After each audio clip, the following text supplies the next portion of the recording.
We know about the Legacy United G1 Prime, the missing link Optimus, and the 40th anniversary Optimus, not to mention all the Transformers 1 Primes that are going to be hanging around on store shelves. But is the fandom going a little Optimus crazy? Is Hasbro? We're going to talk about that and the very cool model kits that Yolopark is putting out right now. We're going to talk about that and so much more coming up right now on Transformers Talk Raw.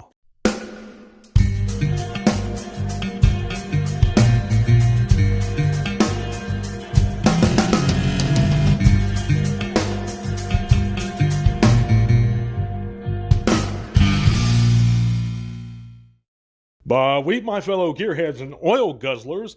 Thank you for coming back to another TTRP. That's a Transformers Talk Raw podcast here on YouTube or Spotify. However you're listening, thank you so much again. Let's get right into it this week, guys. We've got a lot to cover. We have this Optimus bonanza that's seemingly been happening over the past few months. I've noticed it in particular. Just news about more and more versions of Optimus Prime as a character, toy representations of him coming out. And it's a little bit overwhelming. I'm not going to say it's a bad thing. It's definitely a good thing, especially if you love Optimus Prime as a character. But I mean, it's a lot. You know, people say if the Legacy G1 Optimus gives us a good option for those who missed out on the missing link Optimus Prime. I was under the impression that we didn't need the missing link Optimus Prime to begin with. I mean, you're either a Chug collector or a G1 purist. If you're a G1 purist, why would you want to have anything else on the shelf? And if you're a Chug style guy, why would you want to have Missing Link or the Legacy United Optimus? That's just my angle I'm coming from. But if you're excited for those figures, I'm glad. But still, there seems to be, in my opinion, a permeation of the character of Optimus Prime that's going back to store shelves. Of course, one Optimus I am excited about is that 40th anniversary reissue. He looks real good in package. It's a real good looking figure. It's those tune-accurate colors that really hit home for me. But you know, also we're going to see all the Transformer 1 Primes hitting the shelves pretty soon, if not already. And, of course, we just got out of the Rise of the Beast, and those things clogged the pegs entirely. But let me know in the comments what you guys think. Of course, if you haven't heard, you can check out all those great links in the description below. If you like to support the podcast further, you can click that link to our Patreon. That $1 or $3 a month goes to our many giveaways, guys, and also qualifies you for automatic entry or two into every giveaway we have. And we have one a month. We just gave away a Studio Series 86 Bumblebee. And there's going to be lots more to come. But those are going to be for patrons only. It's just $1 or $3 a month, guys. I mean, it really helps us out a lot. So consider supporting the channel further if you haven't already. But I do appreciate you at least watching and giving us a thumbs up. Lets me know you enjoy the content. But, yeah, there's a lot of cool Optimuses, and if you're excited for them, just don't worry about my points. You know, get them. Get what you like. I'm not trying to knock you or dampen your excitement in any way. It's just what I want for my collection. I don't see a place for them in my collections. But I digress. If you're excited for them, good deal. What has impressed me are all these Yolopark figures that are coming out, and we have a few that we've known about for a while. And, of course, I used to buy in the late 90s all those, I don't know if any of you guys remember, I'm sure some of you do, the Gundam model kits, of course, and with the old Macross series. And there were snap-together model kits, no glue required, and no painting really required. Now, you could, if you wanted to, you could paint them, but they didn't. They came fully colored, too. But you just snap them apart. They were cool like mechs, you know, action figures. And Yolopark kind of reminds me of that. Of course, they have the smaller figures, and then they have the 7 to 8-inch ones. And these 7 to 8-inch ones, they retail for about $50, and that's a pretty good deal for a large figure like that with die cast included. I'm actually thinking about picking one up. And I wasn't too as impressed with Megatron, actually, as I am with, like, Starscream and their versions of Optimus. And specifically Nemesis Prime. This thing looks fantastic, guys, for $50. It just screams the character, has really great paint apps. I'm told from the reviews I've seen that they're pretty sturdy. And I'm just liking what I'm seeing from Yolopark. But let me know in the comments, do you guys have any of these?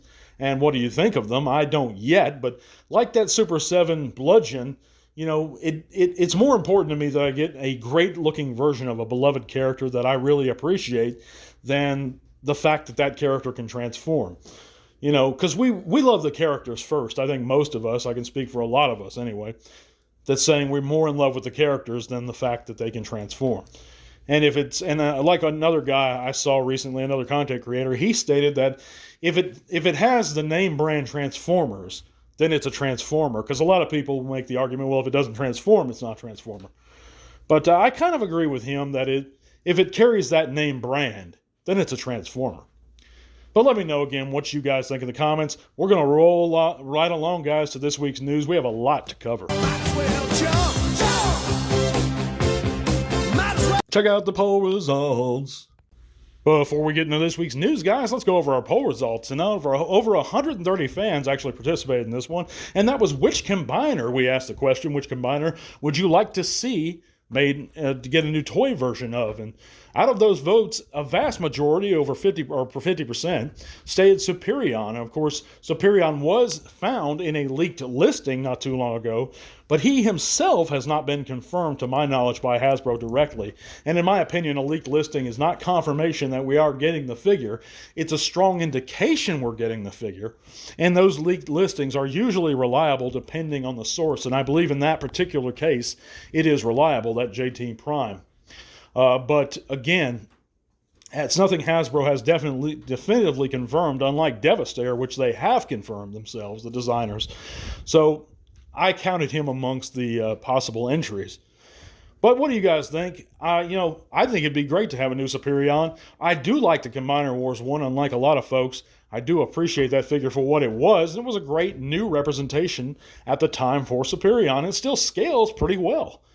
But yeah, let's move right along with this week's news. And of course, we know via Transformer World that there's a new Cyber World series coming in the third quarter of next year with an accompanying toy line to boot, and that Hasbro has filed for a trademark on that name, Transformers Cyber World. Here we have a good view of its logo. Looks pretty neat. At least Earthspark's coming to an end. Can't wait to see what this one's about.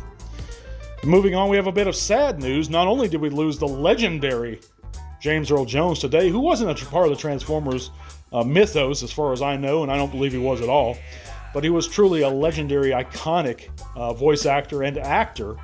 But we also lost a man who was actually a G1 voice actor in the Transformers Sunbow series, and of course that was the actor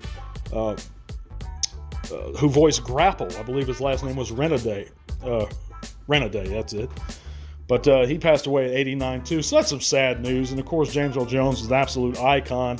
And this gentleman has a very memorable voice with the G1 Grapple. I remember his voice clearly. And it was really the only character he voiced, but he did a great job. And we're saddened to learn of this news.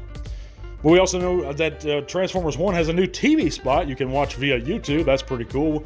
As we come closer and closer, nervously, to the release of Transformers 1 here in a little bit in North America, or at least in the US. We also have a new look at the retro Bombshell and Ram Horn 2-pack. We have stock images of that. This is a 40th anniversary release. The look of this kind of disappointed me, guys, to be honest. There's no rub signs. Bombshell has the wrong colors. There's zero chrome. Why is he packed with Ram Horn? I just don't understand any of this. Of course, we know, and I don't, maybe he has die-cast, maybe not. I don't think he does, because they took it away on Hound, I believe. So, I don't know. This one looks kind of disappointing to me, guys, but what do you think? We also know that the 2025 Generations Prime listing for a G1 Deluxe Vortex we have now found. And this basically almost, I'm not going to say confirms, but almost confirms that we're getting a new Bruticus also. So that's pretty cool, guys. Hopefully, what I would want the most is actually a new Piranacon. That last one, to me, a lot of folks missed out on him. But Bruticus is cool, and if he gets a really good upgrade, I'd love to see it happen. Of course, we also know that the Studio Series 86 Core Wave 10 Steeljaw has been found at US retail for any of you guys still waiting on him. And I'm one of those guys. I can't wait for this figure. I think he looks good for what he is. And at the $10 retail price point, I think he's very worth it, guys. With all those paint apps, extra accessories, I just think it's a good looking figure. But that's my opinion. Let me know in the comments what you think of any of this stuff, guys. We're going to have a new giveaway real soon. I'm going to catch you next week. God bless. Until R1.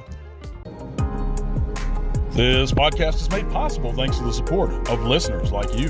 Thank you.